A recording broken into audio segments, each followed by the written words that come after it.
Kokeilun eettisyydessä on tärkeää ymmärtää se, että me ei tarkastella pelkästään sen kokeilun sisäisiä asioita, vaan me tarkastellaan aina suhteessa siihen, miten sillä kokeilulla yritetään saada aikaan.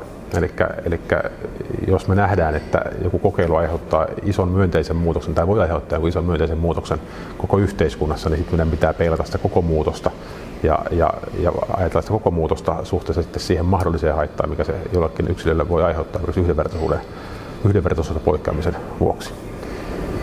Kokeilututkijan ja päätöksentekijän välisessä vuoropuhelussa on tärkeää ja ehkä vaikeaa oikea-aikaisuus.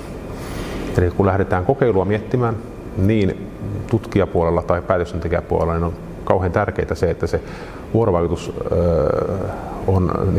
vuorovaikutus tapahtuu oikeaan aikaan.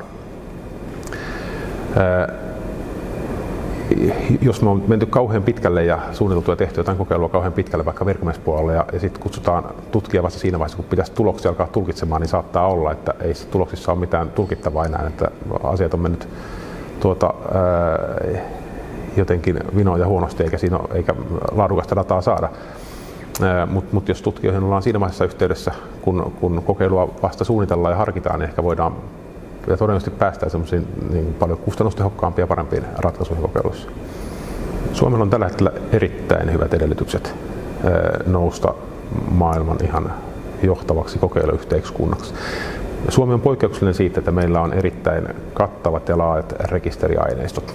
Eli meistä kaikista kansalaisista tai Suomessa asuvista ihmisistä me tiedetään hyvin paljon.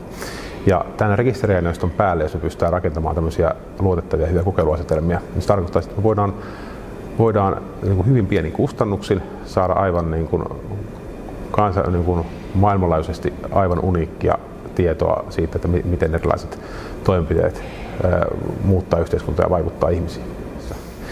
Kokeilukulttuuri ehkä, jos ei ajatella tämmöisiä vaikutuskokeiluita, niin mä olen kyllä aika teknologiafriikki ja aika usein hyppään ihan ensimmäisenä kaikenlaisiin uusiin uusiin juttuihin. Et se on varmaan sitä, toimin kuluttajana kaikenlaisissa uusissa jutuissa, niin se todennäköisesti edistää myös sitä, että niitä tänne syntyy nopeammin.